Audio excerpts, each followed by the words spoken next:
who told the world that he traveled to Chad, Niger, and Mali and compensated the harassment killers.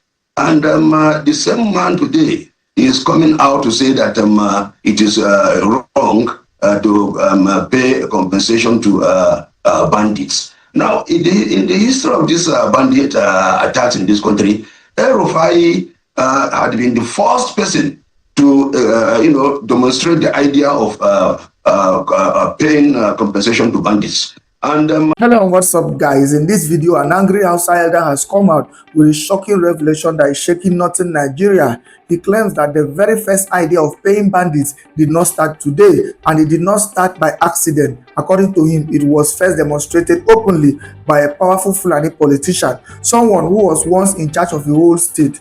Now listen to this. He says that immediately after being sworn in as governor, one of the first things this politician did was to make a divisive statement about the population of Christians in the state, downplaying their numbers. He even told southern communities to forget about the struggle between indigenous and settlers, reducing what many saw as years of attacks to nothing more than a communal clash. But here's where it gets really suspicious. This same politician, according to the elder, confessed openly that he traveled outside Nigeria to Niger, Chad, and even Mali to meet with armed groups. Not only that, he allegedly paid and compensated them, all in the name of buying peace. Can you imagine? Paying killers who were terrorizing innocent people. And yet, years later, this same man would publicly condemn the idea of compensating bandits, pretending as if he never supported such a move. The elder insists he was the first governor in Nigeria to demonstrate the idea of paying bandits. He even points out that just days before leaving office, this politician rolled out bulldozers to destroy homes in southern communities, leaving people homeless. Guys, this is not small matter. If what this elder is saying is true, then Nigerians deserve to know the full story. Was the peace in part of Kaduna bought with money? And who really benefits when criminals are rewarded instead of punished? Guys, I will let you watch this video for yourself so you can see exactly what I'm talking about. Also, don't forget to like, share, and subscribe to this channel if you haven't already done so. Take a look, guys, and remember to share your thoughts after watching. When El-Rufai comes out to make statement,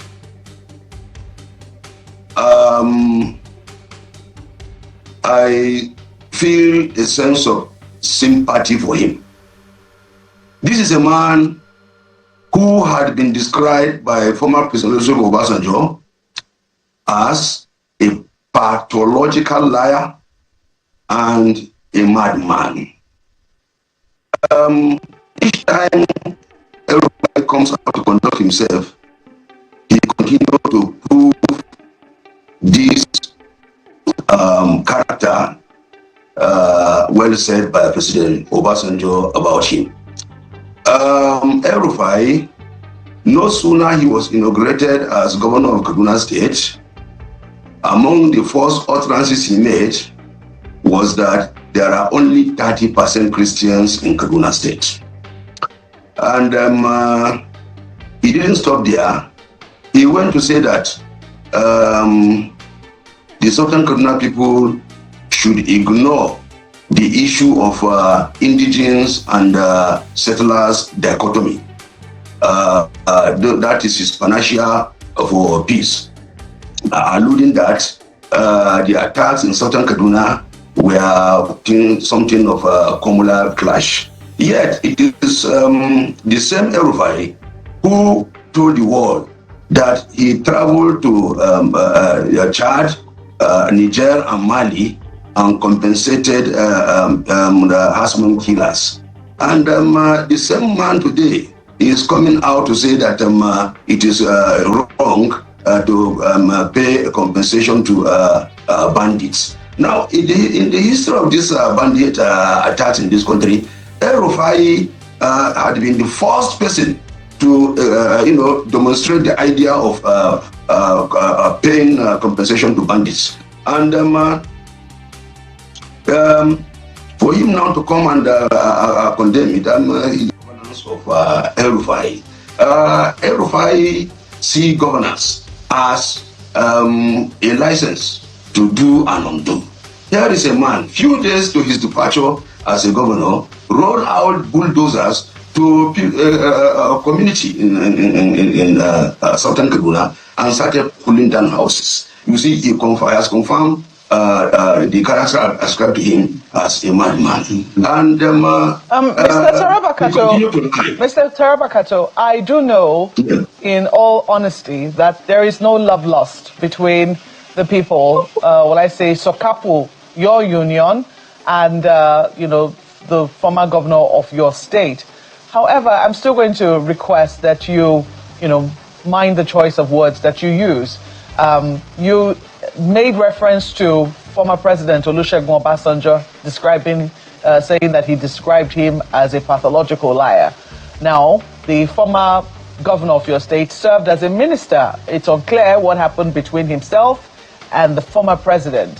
However, if you have evidence that in this particular matter which we have brought up, that he is lying, I think that the right thing to do will be to, point out precisely what exactly the lies are about and the evidence you have to the contrary. Okay. If statistics is something to go by, the INEC records on registered voters, we have 4.3 million voters registered, and we have approximately 1.9 of these voters from Southern Kaduna. And for El-Rufai to say that Southern Kaduna people or Christians in the state are less than 25%, it is not correct, because credible data shows the contrary. And if you have to make this kind of statement, one should, be diligent enough to make reference. And he makes this kind of statement spuriously, no backup, data to to make true his claims. So El-Rufai is simply not telling the truth. And in several instances, he has come out to make statements which were found to be untrue. For example, he claimed at a time that 66 Fulani were killed in Kaduna, and only for that information to be found to be false. And several other areas like this, he has made statements that are found to be untrue. So for me, I want to even plead with the news media to exercise some restraint in bringing El-Rufai into the public space, because he does not add value to news information. Lies and propaganda don't help the society. And when we know that somebody continue to conduct himself in this area, I think we should think of how we can help him rather than bringing him into public discourse. I think that, first, the former governor of Kaduna State is not one that can be dismissed. He was the governor of your state for 8 years. He also served as a minister in the cabinet of former President Olusegun Obasanjo. He's an author. He also has, quite a number of, qualifications, so to speak. So, as everyone would say, he has the freedom as a Nigerian, as a bona fide Nigerian. He has the opportunity and the freedom to be able to express himself should the need arise. However, the issue that has come up here, and which you have also alluded to, is the issue of paying ransom to bandits. There have been questions before now as to, it does appear that there is some quiet in Kaduna State.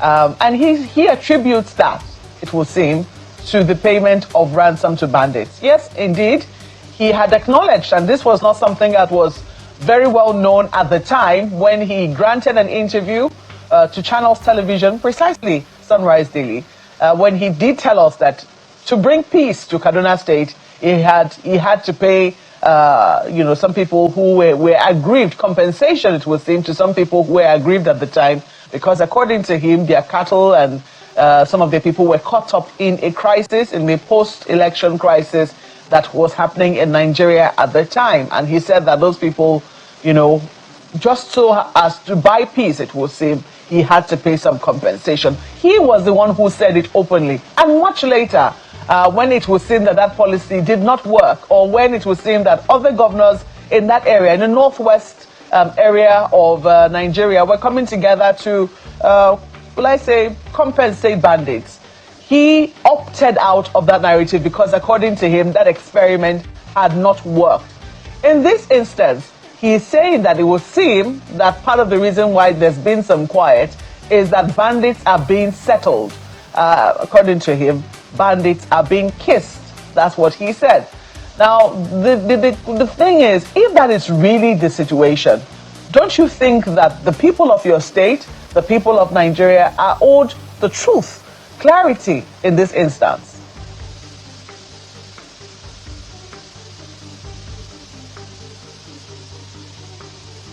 Well, I can say categorically that there is relative calmness in terms of insecurity in Kaduna State. Yes, that is not to say that we don't experience some pockets of attacks here and there, but not in the scale they used to happen under El-Rufai. And I am not in position to say as a fact that this government of Senator Ubasani is compensating bandits or not. But all I can be able to tell you is that there is relative peace, and we have a reasonable measure of security in the state. However, as a Nigerian, I do not believe that paying compensation to bandits is going to solve the problem. It will only mean that we are reinforcing insecurity in the state or the country at large. There should be a more reliable, a more stringent measure that will make banditry impossible, or bring it down to the barest minimum, but certainly not the area of compensation. Well, I do know that my colleague Ayo has questions for you as well. So over now to you, Ayo. Yes, thank you very much, Malkwe. So, one question that I'd like to ask is also taking perhaps from what Mr. El-Rufai said. He said the only repentant bandit is the dead one. Let's kill them all. Leading me to this question: do you think, as a nation or at the state levels, we are being decisive enough in our affront against banditry and kidnapping and all that? I ask that because those who would say generally our response to all of this criminality being conducted, they are largely dismal. Consequently, is not strong enough to deter people from doing what is not right, particularly against the state. Do you think we are being decisive enough in our action against banditry and kidnapping? I agree with you that we are not doing enough. Going by the capacity of the Nigerian security agencies, we should not pretend that the issue of insecurity and banditry has gone political. And it is not impossible that the sponsors of this insecurity are also people in government.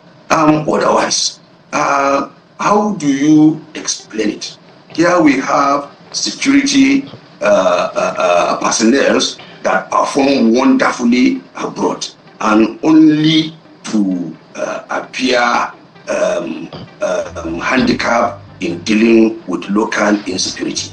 I want to say that the kind of orders given to the military to confront these bandits needs to be stronger. And only recently, the chief of defense staff came out to say that the military in whatever locations they find themselves should respond immediately without waiting for further orders, to tackle any security challenge within their vicinity. Before then, it was not like that. The attacks can just go on, just a few meters away from the military checkpoints, and the military will just be quiet, and you talk to them and say, no, we do not have order to go to that area. And the chief of the defense staff, in his pragmatic leadership, has removed that. And with that, there is greater latitude for the military to respond to insecurity, challenge within whatever area they occupy. So we need to see greater of this. And the police, look, in my own opinion, even the Nigerian police, if given full cooperation by the federal government, will deal with this insecurity in less than no time. But like I said earlier, when politics have gone into an issue, it becomes complicated. There is no clear decision, no clear action taken. And so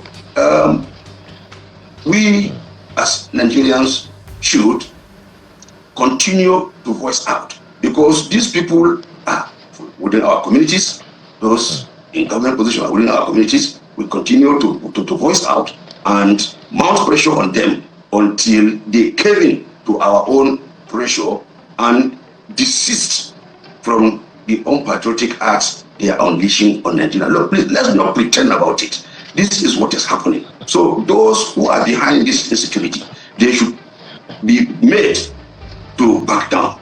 That is my own. Who, Mr. Tabara, who will do that? Who will take them on, if not government? Particularly, I mean, you'll probably also remember, you may want to validate or refute it. In January, it would seem like the government of Kaduna State, the current government of Kaduna State, had a kind of a peace pact, excuse me, with terrorists or bandits, whichever name you want to call them, just to ensure that there is peace. Can you speak to that? I mean, just as you said, we know them. I mean, even governors, sitting governors have said that we know who these people are. And then you have also alluded to the political impact. Is it because of this political agreement or understanding that the government also agreed to enter into, decided to enter into an agreement with, a peace pact agreement with these bandits?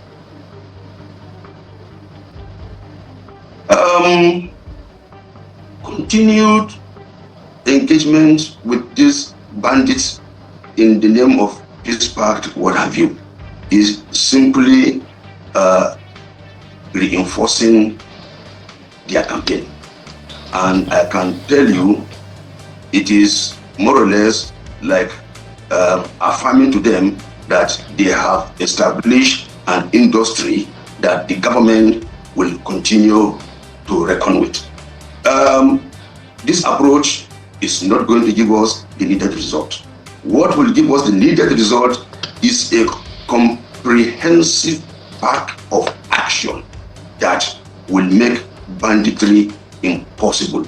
All agencies of security and governance are to work in synergy in ensuring this. The immigration, the civil defense, the Nigerian police, Nigerian army, Nigerian navy should all tighten the noose around their areas of operation, and with the determination to eliminate these bandits.